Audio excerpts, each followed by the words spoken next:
You're listening to the Bring the Thunder podcast, a podcast by fans for fans. Yes, you are. Welcome, OKC fans, to the Bring the Thunder podcast post-game show as OKC dominates in Denver, taking down Jokic 121 to 111 as SGA makes an absolute statement in the MVP race. And if you guys caught the game, you know a little more happened. But to get into that, Joe, give us a breakdown of the stats. Yeah, quick box score read. 34, 5, and 13 from SGA, 11 of 16 from the field, 11 of 13 from the line, 1 block, 2 steals, a plus 22. Okay. Lou Dort goes for 6. Bad shooting night for him. Cason Wallace, and I'm going to repeat this, Cason Wallace, 27.6 rebounds, 9 of 14 from the field, 7 of 11 from 3, 2 of 3 from the line, 2 steals. All right, I'm gonna keep moving. We'll get to that soon. Chet 14 and 4, 1 from 7 from deep. Not his best game, but did his best on the defensive end with 3 blocks. And Aaron Wiggins 14 off the bench, and then there was the rest for the Denver Nuggets. 29 and 5 from Peyton Watson with 1 block, 1 steal. They got a guy on their hands, and that's a little scary. We'll get to that as well. Jamal Murray shat the bed like normal against OKC. 12, 5, and 12. And to the guy in the comments who was commenting on our pregame show, told you so. Told you so, buddy. Anyway, and then with Jokic, 16, 7, and 8 in 30 minutes, or just under 30 minutes of play. A lot of turnovers, 6 turnovers, really good defense by Hartenstein, and then Valanciunas added 13. But, listen, I don't need them to shoot like that every game, but if the boys can get rolling just a little bit and they don't shoot 5% from deep, this is what they look like. This is what they look like, and this is what they look like without A.J. Mitchell, without Jalen Williams, without Alex Caruso, right? We know Denver had the injuries of their own with Aaron Gordon and Cam Johnson, but they had Jamal, they had Jokic, they had Peyton Watson. That's probably their 3 best players right now anyway, outside of Gordon. And I don't really care about Braun. Watson has cleared him clearly. OKC dominated this game. Dominated this game from pretty much start to finish, even with Jokic's antics and his foul baiting of his own, right? But this is what I didn't necessarily see coming, and I'm really happy. It makes me feel like OKC's trending back in the right direction. They really look like themselves offensively and defensively because Denver had a really good shooting game as well. Wouldn't miss from 3 either. Do we own Denver now? Is that what we're sticking I think here? so, Joe. I believe. Definitely. Correct. I wanted to bring up this comment by Ankh. He said, as good as we shot from the 3-point line, they shot better tonight, which is true. They shot 45.7%. We only shot 39.6%.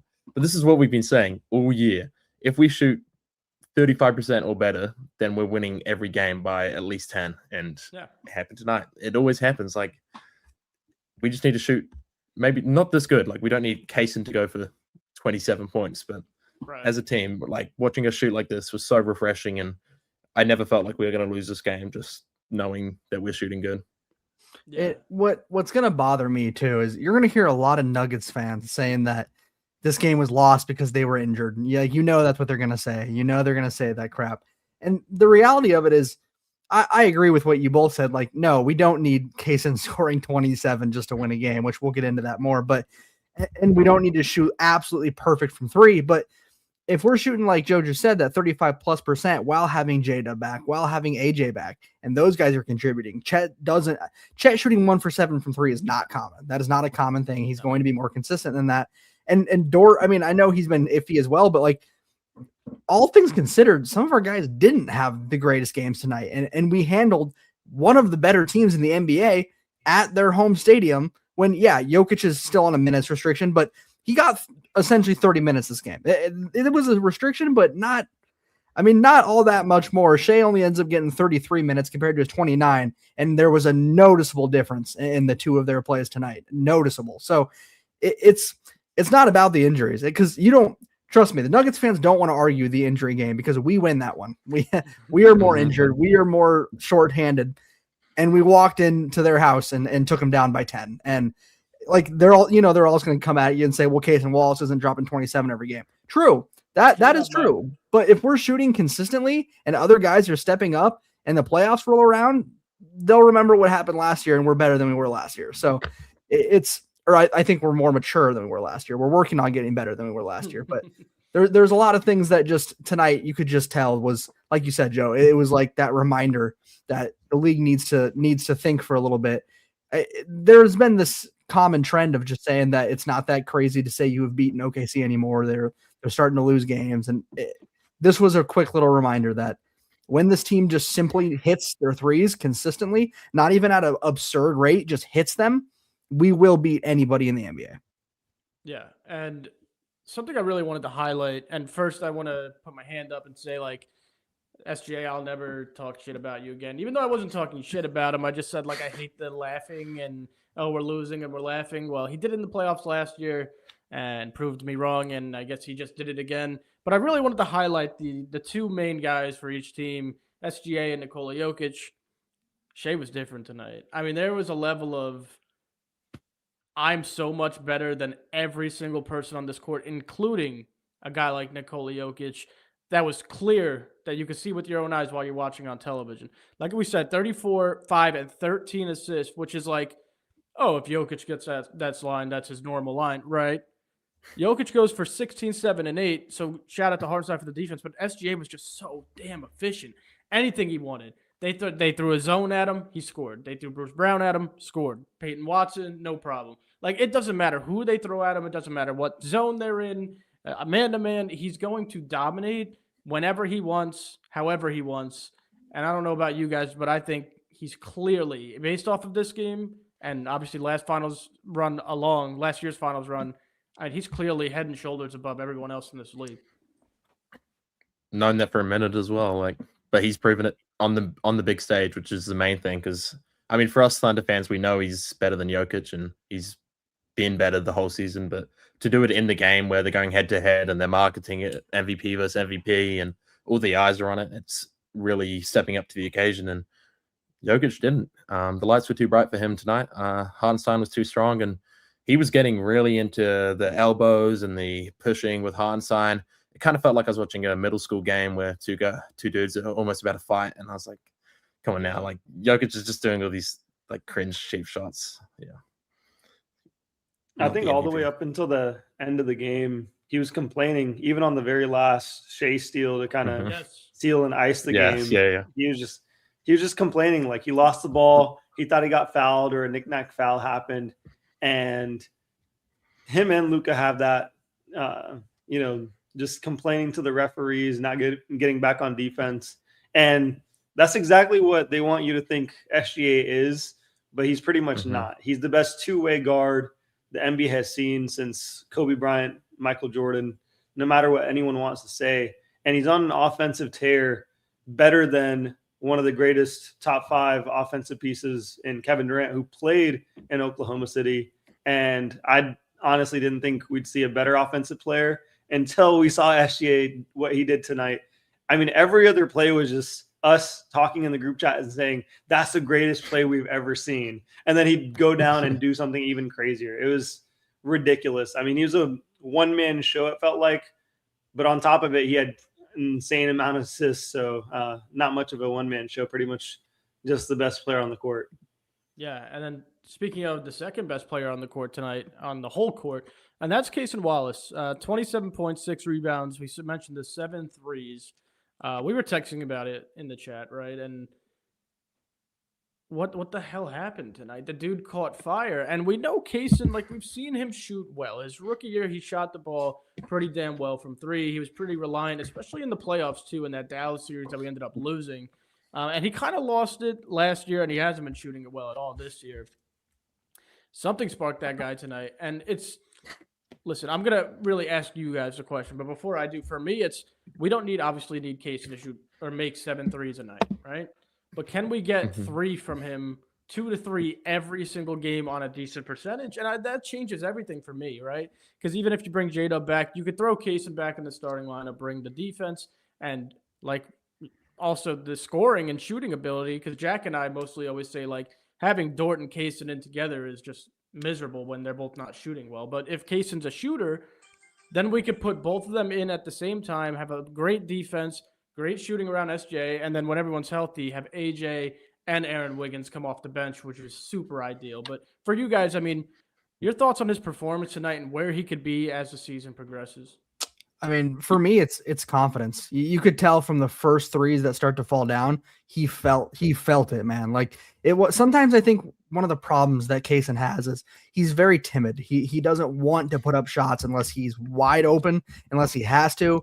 As soon as you saw the first one go in, and it didn't rattle in, it felt good. And I know a lot of games, he's not necessarily. It's not like every game he comes out slow, but tonight there was something in the water. I mean, you could just tell from the second he had hit that first one, the next one he comes off a screen and pulls it immediately, and the next one, I mean, it was just the confidence of seeing one after another fall, and realize how hot he was. I mean, that's we kind of talked about it with our interview with Anthony Morrow when he talked about there's games where you just feel it, you just realize how good the shot feels, and Kaysen absolutely felt that tonight. You could just tell from the and it wasn't just the shooting either. I mean, he was driving with confidence. He was kicking with confidence. I was getting ready for him to start throwing behind the back passes and start trying to ISO. I mean, you could tell he just felt good. And that's something that he needs to play with that way more. And I'm not saying, yeah, obviously he needs to play hitting 7 threes more, but that's not what I'm saying. He needs to play with the confidence that he's better than just a guy who sits in the corner and waits to get the ball and shoot a three, because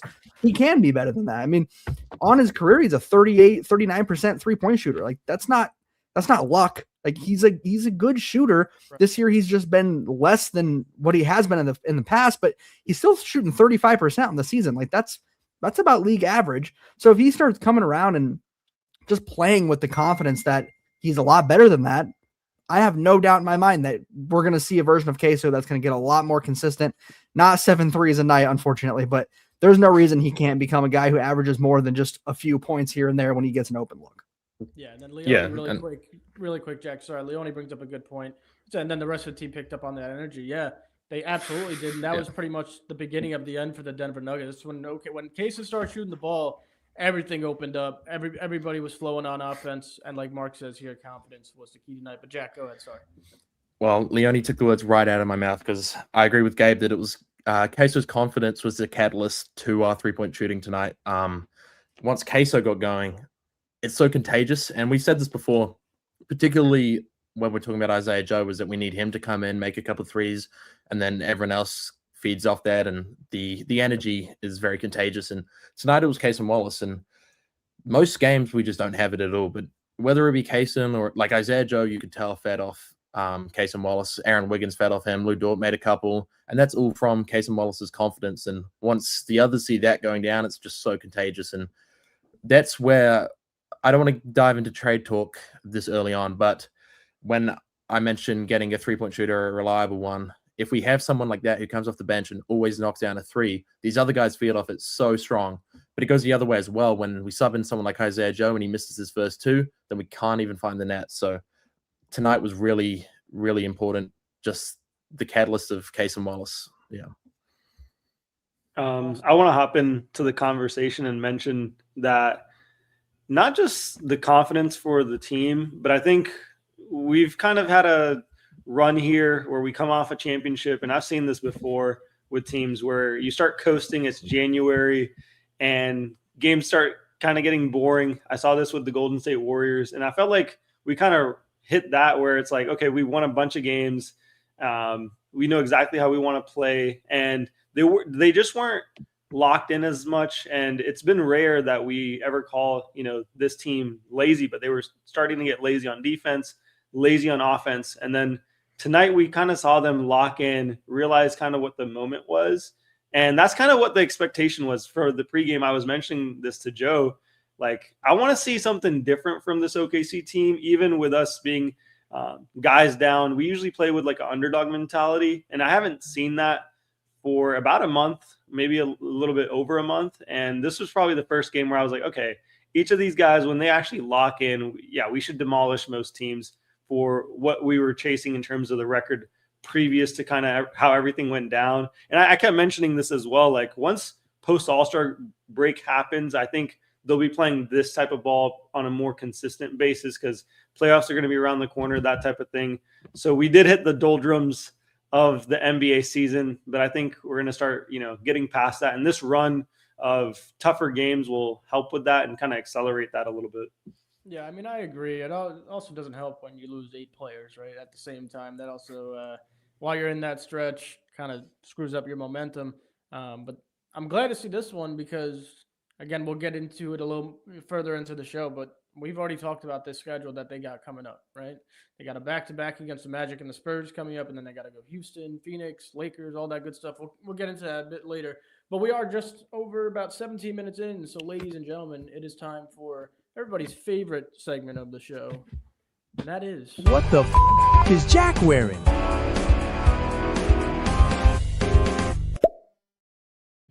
If you are new to the show, Jack wears an OKC Thunder jersey on every podcast now. It is our job and duty to guess which one it is. Did I just hear some noise in the background there? What was that?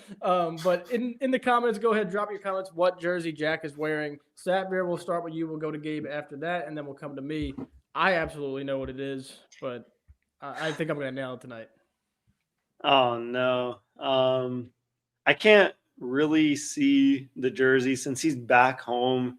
I got to take a weird pick here because I don't feel like it is. Can we get a hint before we make this guess for us and the fans? Is this a current player or a former player? Well, I'm wearing the this year's City Edition jersey, so Okay. that should give it Well, away. Austin's got a good shout out here. He's got Seattle Seahawks superstar wide receiver Jackson Smith and Jigba. Joe, that's that what I could was be thinking. it. Joe, he took that right out of my mouth, Joe. I was gonna say JSN. That's crazy. All right. What jersey? I'm taking a Wiggins jersey. I'm doing Wiggins because if you're going to get a City Edition, I feel like Wiggins would look nice. I know there's one behind you, but maybe this is a trick and I'm not going to fall for it. Gabe, we'll Love go to it. you. This is tough. This is really tough. Because it's a New Jersey, obviously. I recognize that. And before, I don't think you had a Wallace jersey. So you could absolutely have just bought a Case and Wallace jersey, which would be that would get me. I'll give you that. I'll just go with, for the sake of the video, I'll go with Shea. I'll go with Shea. See, okay, now I'm really pissed off here because right away it was in my head. I knew who I was choosing. But then I'm like remembering our trip in OKC, and I swear that the Kenny Hustle jersey he bought was the City Edition. But now it's not in my head anymore at all. Like it's all gone. So I'm not sure. And then this comment really threw me for a spin because it would make a lot of sense. It would make a lot of sense. We're stupid, and I'd like to apologize on behalf of the whole podcast here. Shout out to Chet Holmgren on his first All-Star appearance. That is amazing. We're all so happy for that. We'll talk about that after that, but that's our fault. I'm going with Kaysen. Kaysen was my first guest, and I'm really pissed off that all the comps just got me spinning, but I'll stick with Kaysen.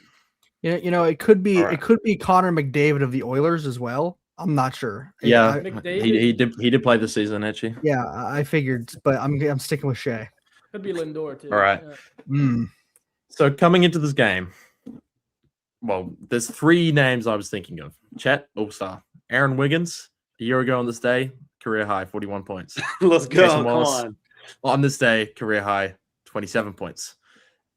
Out of those three, I felt like there was only one obvious answer, and I had to go with Case and Wallace. Yeah. You don't get a career high from Case and Wallace every day. But Yes. I do have the Aaron Wiggins one right here. So you get half a point for that. Oh, I was going to man. do the Wiggins one because of the anniversary, but then Case had said, nah, it's my day today. But shout out to all the correct guesses in the comments. Yeah, I'd like to Nice. shout out myself and Mark here. Mark, we're back. We're back. Mhm. And I'd also like to get to this super chat here. Happy for the win, but I'm disappointed in Chet. Jokic dislodged the ball from him with one finger on it. A middle schooler could strip the ball from him. He obviously doesn't do enough strength training. Can I take this one first here, fellas? Absolutely. Go crazy. First off, thank you so much for the super chat. Really appreciate it. And if you guys do want your comments prioritized, super chat or become a premium member like Mark Espinoza in the chat right now. We get to those ones first. But I thought Chet played fine. I think his shot just didn't fall tonight. I wouldn't be disappointed in Chet at all tonight. Maybe he got the ball dislodged with one finger. I'm not necessarily sure if I'm remembering that play correctly, but I think Chet's been great. And I thought he was great on defense as well again tonight. Yeah, I'd like to jump in here because I've critiqued Chet for quite a while about his strength, and I would agree. When you match Chet up with Jokic, maybe Jokic has the advantage strength-wise, but what you're getting with Chet is a dude who is one of the best shot blockers in the league, a fantastic three-point shooter. He can dribble the ball. He can do everything, right? So there are parts of his game that you trade off for that, and that's completely fine. I love having Chet on my team, and his archetype is very good. It doesn't work when you're trying to put him against Jokic, who's 4 times the weight of him, but that's why you have someone like Hartenstein. And I don't know. You're comparing Hartenstein, like strength-wise, Chet and Jokic. I think Chet's fine. Yes, he's a little weak sometimes with rebounds and ball control, but outside of that, I mean, he's got something to work on, but he's still an all-star outside of that. And that's kind of the trade for being so good at everything in the game. There's some minor aspects that you're not as good at. Yeah, I understand this comment. I do. I get where you're coming from. Absolutely. And like Joe said, thank you so much for the donut. That's just crazy, but we appreciate that so much. But I understand what you're saying. The other side of it for me is Nikola Jokic is about 285 pounds. There are very few people in the NBA who can hold the ball when Nikola Jokic is swiping and with all of his, because when he's swiping for steals, I would say 70% of the time he's not even getting the ball. He's just like taking out someone's arm. I mean, he swings like a lumberjack trying to cut a tree in half. Like, it's very hard to. I'm not going to judge Chet for not holding on to the ball when Nikola Jokic is swinging it like a Russian bear. Like, it's not going to happen, dude. I don't expect Chet to hold on to that. Would I like him to? Yeah, absolutely. But like Jack said, you kind of you take what you can get with Chet. And one of the things that you're getting from him, because he's so skinny, is he's agile. He squeezes through the paint. I know a lot of people have like joked about him being like Mr. Fantastic. Like, he's just the length, the way he can squeeze through places, the way he can protect the rim with his long wingspan. Like, all of that is something that you're not going to get from someone like Jokic, because Jokic is so overweight. That's the nice way of putting it. Nikola Jokic is so large that you're going to get, he's a big fella. You're just not going to get the same level of defense from a guy like that. And on one hand, yeah, he is going to bully people in the paint. That's what he's there to do. And just like Jack said, that's why we have guys like Hartenstein and even Jay Will. Jay Will literally is just thrown out against Jokic to go push him and fight him. And he does a wonderful job of it. But Chet comes in the game, he gets 3 blocks. Including, I believe at least one of them was against Jokic. So I would take the defensive IQ. I would take the wingspan. I would take the positioning, the anchor on defense over him being a little bit stronger. Yeah. I guess I'll go next. As far as strength training, I think you guys have covered everything when it comes to him versus Jokic.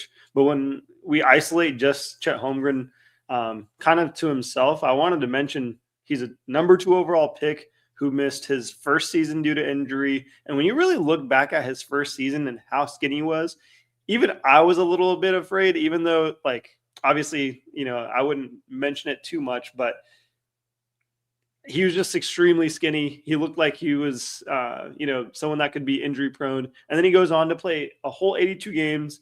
And from that moment on, like, I feel like he's been in the gym every single summer, all the time. Anytime you see him, even throughout the regular season, a game will end and he's literally in a gym. He's done commercials only in gyms for the most part. So I feel like he's, if we're not just talking about just strength training, something that he's leveled up on is his skill-based, I guess, abilities. And that's what you kind of want from a guy like Chet Holmgren. And I'll draw a parallel to another, obviously, Kevin Durant. He was someone that was also ridiculed when he first came into the league, super skinny. I remember Stephen A. Smith getting on him about, he can't do, I guess, a certain amount of weights in the gym. And that ended up not mattering for his full career. And I think Chet Holmgren is going to be the same way, super mobile. And really don't think it's going to matter too much at the end of the day. He's an all-star right now. He's a champion, and he's only 23 years old. He's only going to get better, so not worried about it. Yeah, again, thanks Exactly, for the yeah. super chat, but I do respectfully disagree. I think he's still the best shot blocker in the league outside of Wemby. Wemby's just a different level of shot blocking, right? We just all know that. But like, he's the best shot blocker in the league. Chet Holmgren. All right. Is that it for this one, fellas? Yeah. All right. believe So so. let's move on to another comment here from Mark Espinoza, and I can't shout out Mark enough. He's been with us for a while now. He's one of our premium members on the YouTube channel here, and he says, if the humbleness alone of these guys don't get you over the membership, to the membership, do it for all the extra perks, members vids, shout outs, and get to join the pod. So worth every penny. Yes, we have had Mark on the pod.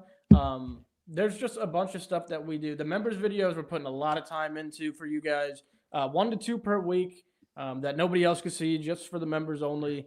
What else do we have here, fellas, for the member stuff?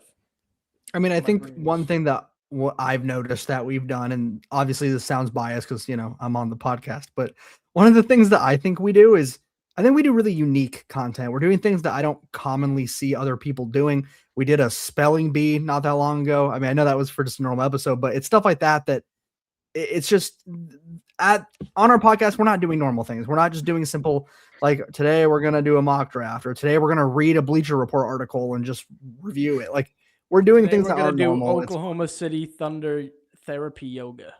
Sorry, That's next. Joe's leading it. He's doing it by himself. It's going to be a blast. No, but really, it's just unique stuff that no one like, and that's not just talking about the members stuff as well. I mean, if you guys know, recently we've started this prop wars. Like, this just it's just unique stuff that not a lot of people are doing, especially not in the NBA community. So, in my opinion, the videos we're making for the premium memberships, it's more of what we're doing, but deeper dives, more knowledgeable, more looks into things that you're just never going to hear about because media doesn't really want you to hear about it. I mean, it's things that they don't put, it's things that they don't talk about, things that not even the analysts when you're watching a game are going to talk about. We're going to talk about it all. We're going to dive into it, and it's just fun, frankly. And at the baseline, we're just normal fans, and we take on everything you say. And I think we're a much more leveled perspective. Like we're just like you guys, but we decided to start a podcast. So I think, yeah, it's unique in that sense as well, that we're authentic.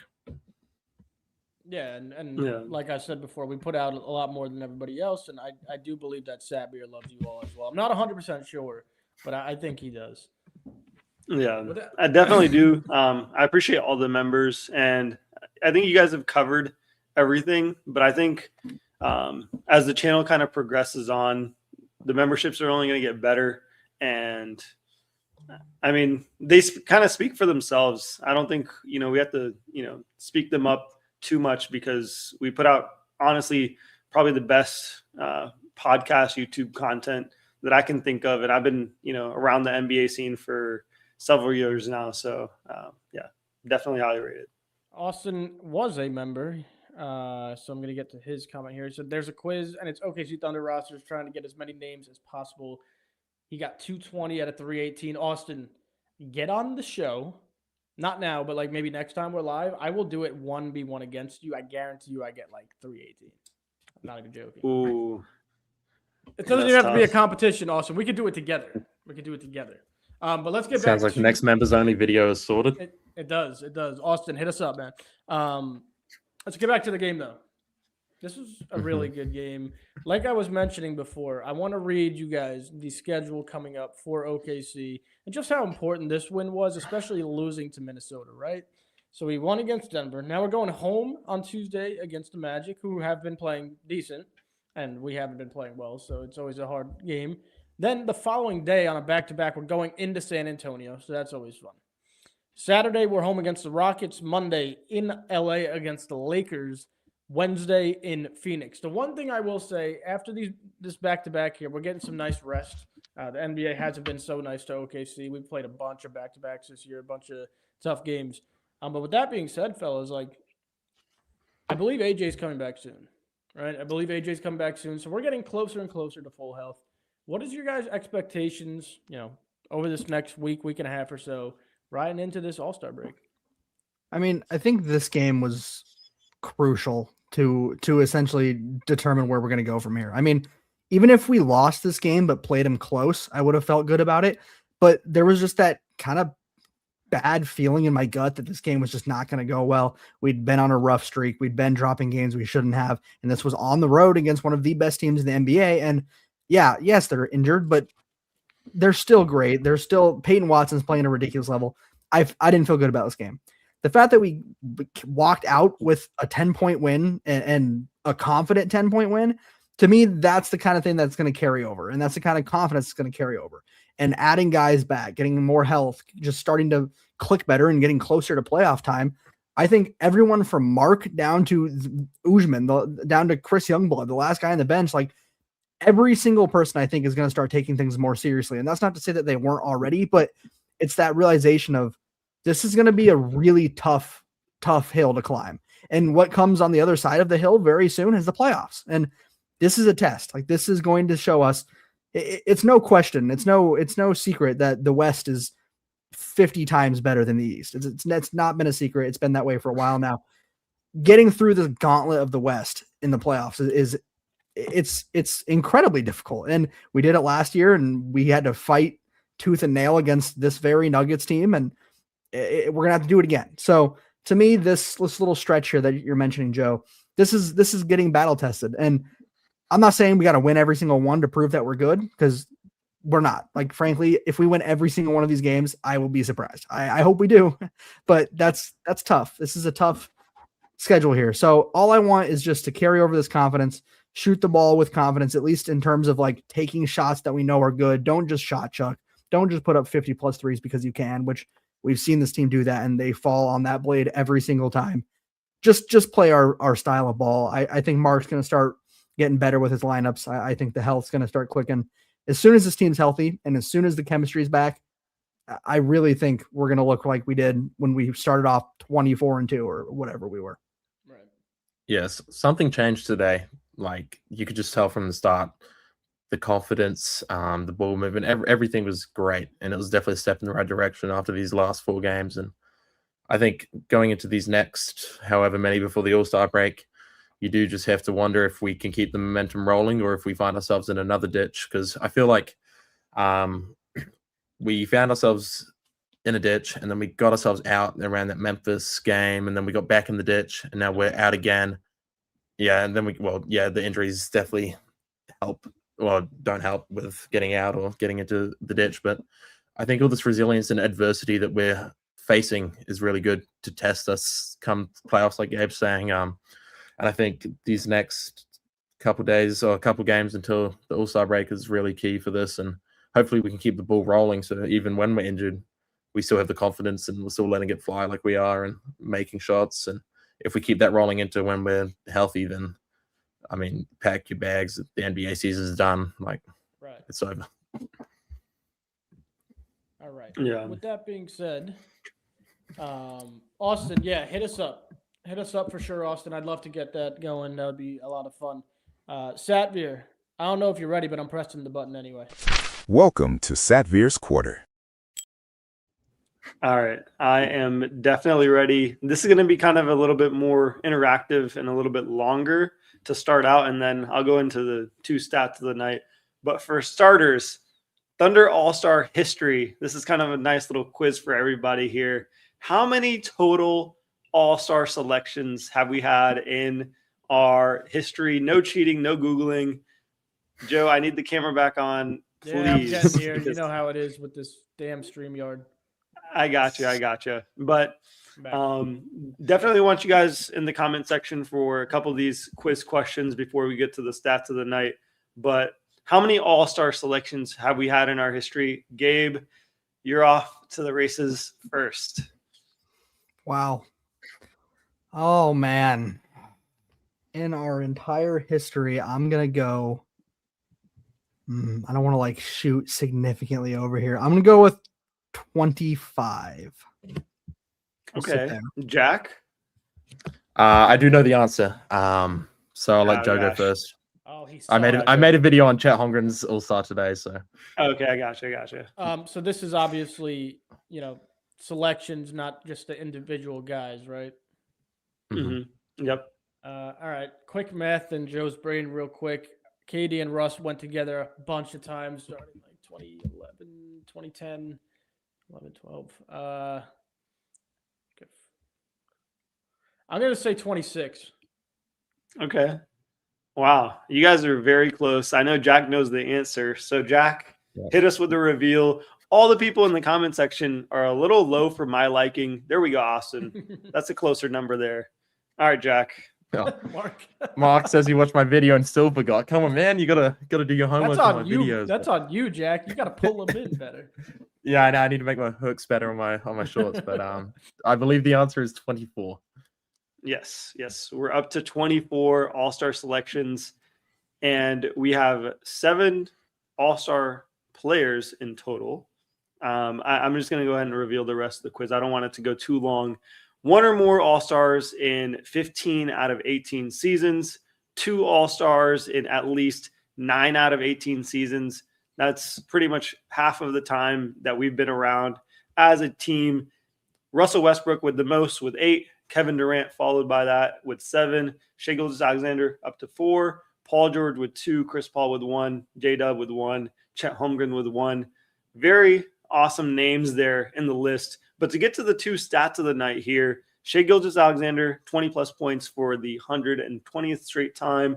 He's 6 games away from that Wilt record and at least to tie it, and then 7 more games to surpass that record. SGA on his 34th 30 straight game for the season. He's leading the NBA in 30-point games for the 4th straight season. I bet you guys didn't even know that because everyone assumes it's Luka Doncic or some other scorer, but it's always SGA.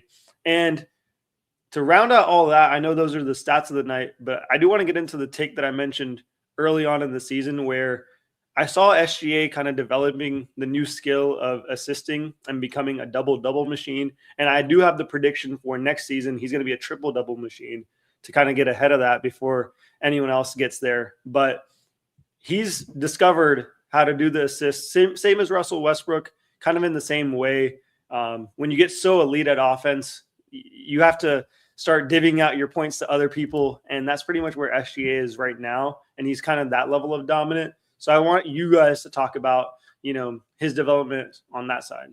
Yeah, I actually am really excited that you brought that up because it's interesting to think about, right? With Westbrook early in his career, he was getting his scoring going.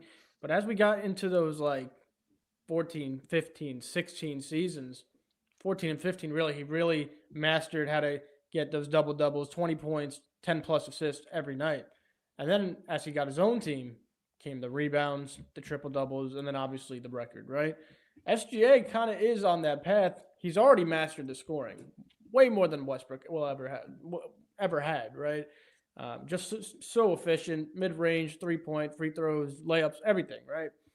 He's starting to master the assists. You see the assist numbers growing every game. Tonight was one of them where we went into Denver, right? So you're expecting Shai to go for 36 and 5 assists, right? Really focus on the scoring. But he had 12 assists through 3 quarters, right? And then he still goes for 30 plus, and the rebounds are up there. You're right, Satvier. I could see him going for those rebounds and increasing his boards next year and the year after that. And SGA is going to become maybe a triple-double guy, and it's going to be a super interesting to see how he develops that. But I do agree. But his assists in general and his playmaking in general has gone up exponentially, and I think it's going to help this team in this year's playoff run. J-Dub as well. When he was healthy, he looked really good as a playmaker itself. So as long as they put the guys around those two, they got a good shot this year. Yeah, I like to think, I don't know, it's something that's really interesting for me at least is talking about the development of Shai and thinking back to the 2019-2020 season when we had him for that first year and watching him just kind of feel out the game. And you could feel that he was obviously, I'm not going to use the word timid, but there was that version of him that you could tell wanted to learn. He wanted to figure more things out. Thank God we had Chris Paul because that's, we know how that story went. But thinking about that version of him that wanted to learn from the game and get better, and then comparing it to him now, it's just insane to me because on one hand, it's crazy because of how much he's evolved, but on the other hand, he's still that same player. He's still that same person where he wants to learn, he wants to get better, he wants to figure out how can he take his game to the next level. And right now, that's the assists. He's only averaging 2 turnovers a game as well, which for a guy with his usage percentage to only average 2 turnovers a game is kind of insane. Like Jokic had 6 tonight, if you didn't know. Yes, if you really look at that, that's insane. Like, just looking at the way that Shai is starting to learn how to swing the ball, how to draw the double team, how to find the open man. It's him trying to answer the question of what can I get better at? How can I be a better player outside of my scoring, which is insane because when that happens, scoring becomes a second nature. It becomes so irrelevant to like his thought process that it just happens. And we talk about that a lot where you look at the box score and you're like, how the hell did this guy get to 30? It's that way because he's not trying to get to 30. He's trying to win the basketball game. And if that means drawing a double team every single time and kicking it out, he's going to do it. I mean, we talk about the Raptors loss. That's what he was doing the whole game, is that drawing and kicking. But then in tonight's scenario, he's still drawing and kicking, but the scoring is just happening. He's just getting buckets. He's just getting to the line. If you watch every single free throw that he shot tonight, he was getting hacked, genuinely hacked. Like the way he attacks the rim, you're forced to foul. There's nothing you can do other than foul him or let him finish. And sometimes he'll just do both. So it's one of those things where I'm just amazed watching this guy essentially put scoring second behind how can I make my teammates better and how can we win a game while still averaging 32 points per game. So I'll leave it at that. I just wanted to get to this really quick. Imagine Luke. Imagine he did become a better flopper. Then you'd really be in hell, man. Then you'd really be in hell. He'd average as many free throws as Jordan averaged some seasons. He'd average as many as Luka does this year. Luka, yeah. True. Jack, what do you think? I don't know about a triple double. I mean, you heard it here first because that's I'm always early, man. I'm always early. You're not wrong.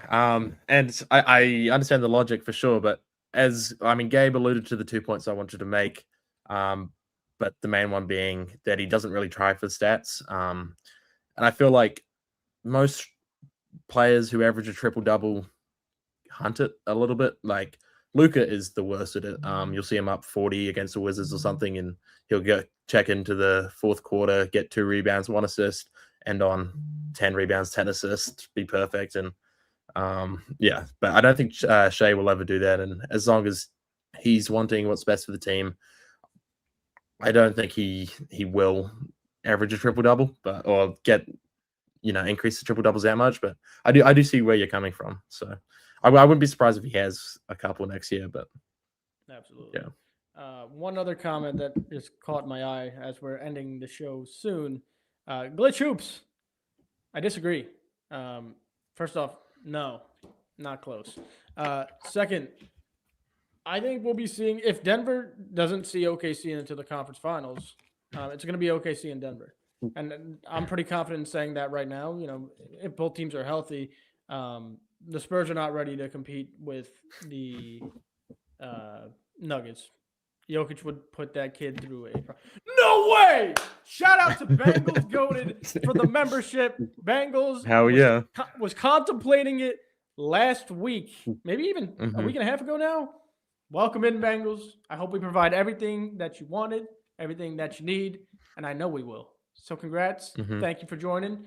Everyone, shout out Bengals in the chat. Bengals in the chat for joining the Bring the Thunder podcast membership. If you haven't already, get your ass over to the channel and go do it as well. Bengals, right. Get your brain going, man. We want all the questions you got. You're gonna get prioritized comments. Get those thoughts. Get those thoughts working, buddy. We're ready. Yeah, that's awesome. I don't even remember what I was saying, but there was yeah, you guys have it. You got it. I was going to go back to Jack's point about SGA kind of being the unlikely guy where he has to hunt for the stats. I think he's just so good and so efficient that I don't think it really matters for him. From what I've seen this season and the year previous, 30 points is so natural to him. This is his 5th or 6th season doing that straight. to where he doesn't even think about getting to that 30-point mark, and he just gets there. And we see that as well. I think Gabe pointed out a little while back, trying to even figure out when he hit 30 points during the game. We can't even figure that out in itself. And I think the assists are going to get like that for him because he's so good. Well, it was. It was tonight. I was staring at my screen set. I want to jump into this conversation. All of a sudden, he was at 10, 11 assists. I'm like, when did that happen? So you're starting to see that happen too. But and I think the same thing will happen with the rebounds because there's only small adjustments that have to be made for him to get a couple more, where the bigs rebound for him, or in terms of like box out for him, he gets the rebound, goes down the court, and we play more of a push the pace type of style. It just takes a stylistic change for that to happen. And that's something that I saw Westbrook kind of develop in terms of a strategy. And I could see us developing that as well with the bigs that we have. And him just, if he focuses on that, it actually leads to better offense. Instead of someone else getting the board, giving it to him, that's actually slowing down the offense a little bit. And I mean, naturally, that's kind of where things end up leading. When you're that good, you get the ball in your hands quicker, the faster you initiate the offense. And I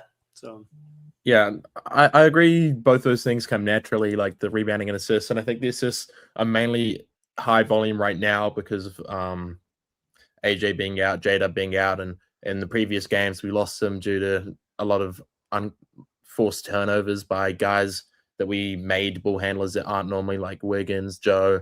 So I think there was a real emphasis on him tonight coming into this to control the floor, and especially with those guys out. So I think that's where the high assist numbers are coming from, and I think he could definitely carry that through to the next season. But as for the rebounds, my only argument would be that we don't need him boxing out and wasting energy trying to fight for rebounds. So I'm not saying he's the one boxing out. It's the centers box out. He gets the board. That's pretty much what Russell Westbrook did most of his time that he was here. So yeah, but I do feel like Steven Adams really let him get those rebounds, and I think probably. Well, that's what I mean. We have a guy that's similar in Hartenstein that do the same. Yeah, but Hartenstein's just going to grab that ball, give it to Shea, and that's the right way to play because there's no you take it, you might turn it over right there. Like you're just going to play how we play, and I think that's the only way that he doesn't get that many rebounds.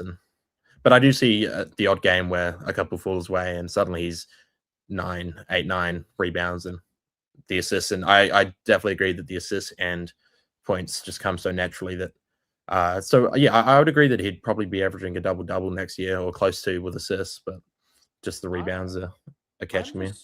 I'm just so confused. Every stream, a random Spurs fan somehow finds his way into the Bring the Thunder podcast live stream and just talks about the Spurs in the comments. Like, we're not even come back. Like, you can stay and watch, but don't start fights with our members over the Spurs, buddy.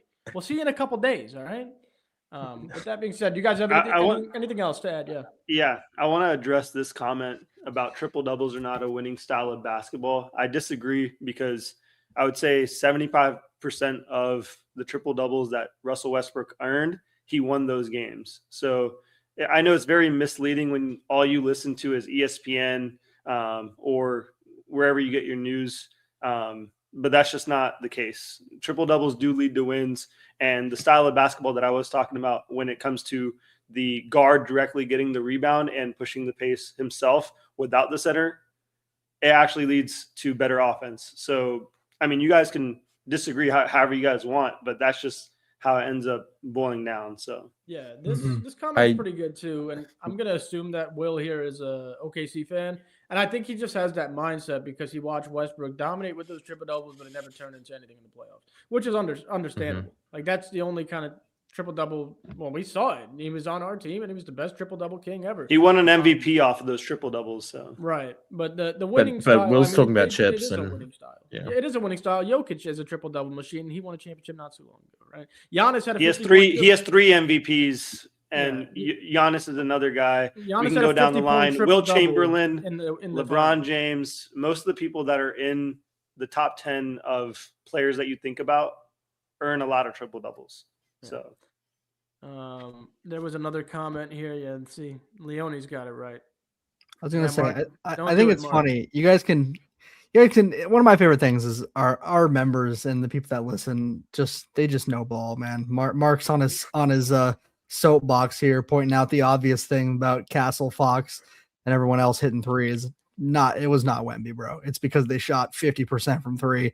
Go ahead and if you're still here, Glitch Hoops, go ahead and tell me about the next 3 games you guys lost right after playing us. So Utah and Charlotte are pretty good. Anyway, well, we got a comment from Bengals there. yeah, let me get the Bengals and then we'll probably wrap up here. Yes, for Why sure. is it every time we win, some fan will come in and start hating on us? Because we're the champs, Bengals. Let's go. We're the champs. They want to be us, Bengals. They want to feel how it feels, Bengals, and they won't because we're coming again. And that sounded crazy, but we're gonna win it again, is what I meant, Bengals. Sorry, Bengals, you hyped me up, man. You hyped me up. I saw the fire in Joe's eyes. With that being said, you guys have reflecting. anything else? Because we should wrap up before this gets crazy. They hating us because they ain't us, as they say. Yes. Yeah. This is Joe. This is turning into the unction right here, man. Come on, man. This is getting ridiculous. Zach, you had something? Yeah, one comment I want to make before we end this is I can't wait for exactly 1 year away because last year Aaron Wiggins 41 points. This year Cason Wallace 7 threes, 27 points. Next year, who's it going to be? Why don't we predict it right now? Oos. I'm predicting Oos. Oos. I don't think Oos is on the team next year, to be honest. No. Listen. Oos goes for career high 17. No.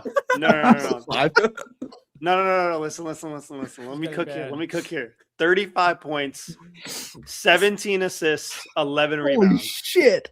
I love it. This is getting so bad. You see what the chat started? Listen, we're professional at heart, but I mean, once you break us, it gets bad. It gets bad. Easy, Mark. All right. Come on, bro. Jack? I'm going to predict an Alex Caruso career high next year on this date. He's going to catch fire, I'm telling you. You guys just named 2 players I'm not sure will be here. Yeah, that's what I'm saying. You think I have the answer, bro. You think Oos is not going to be here more than Caruso? Yes, Oos is gone. Come on. Gabe? All right. You guys are not ready. I'm going to give you the stats first and then the player, okay? So, Oh, no. This is horrible. 38, okay, Oh, gosh. 14 boards, and 5 blocks. Thomas Sorber, baby. Mark's right on you. The Thomas Sorber game. Mark gets it. Thomas Sorber game the clock is ticking. You know the Avengers Doomsday live clock right now? Yeah. Start one for the Thomas Sorber game. It will be ticking. He's dropping a monster game a year from now. I just know it. Your prediction, Joe? I'll finish it off here. Serious or funny? You think I wasn't serious, Joe? No, that's not what I said. We're all being dead serious, Joe. I don't know, dude. Joe. Not all 3 were pretty funny. Wow. My serious one will be. No, I'm joking. Well, kind of. My serious one will. Let me put it in the comment section. Chet Holmgren, 40 points, 9 boards, 4 blocks. Boring. Mark with the ball knowledge right there. Put that comment on the screen. Oh, Mark, put that comment on the screen. Man. Mark gets it. Mark gets it. This is why he was on the podcast. Mark, you're going to see. Actually, really quick before we do end up, Mark, you're going to see tomorrow. We are dropping Prop Wars tomorrow, episode 2, week 2 of Prop Wars. I'm on the comeback. Well, tonight I screwed it up, but I'm on. Oh my goodness. I do want to get to. I do want to smash my mic. We got to get to one-liner for the Orlando game, please. On to Orlando. Yeah. Anyone want to start? On to Orlando. It is. I don't give a shit about Orlando. Let's go beat their ass. All right. All right. Yeah. That's gonna do it, ladies and gentlemen. You guys have been fantastic tonight. Thank you for joining the live stream, the Bring the Thunder podcast. Again, 121-111. OKC takes down the Denver Nuggets. And Leone, I do have something to say, but before I do, again, Prop Wars tomorrow. Make sure you guys are ready for that. We'll post it on the YouTube, and obviously we'll repost it on the Instagram so you guys If you missed it, the link will be on our Instagram. It was really fun. I think you guys are really going to start to enjoy the Prop Wars show or the series. I think it's my favorite part of this whole show. Outside of interacting with you guys, this is obviously the best. But Prop Wars tomorrow. We'll have an episode this week. We'll have a members-only episode this week. Got all the lives this week. And we're going to do a trade deadline special probably sometime this week. We'll keep you guys updated with that. But other than that, yes, Bengals, I'm glad you became a member as well. But other than that, if you like the video, subscribe to the channel, turn post notifications on, go get a damn membership. We'll see you guys next time. Tune into Prop Wars tomorrow. It's a blast. And Thunder up, baby! Let's go!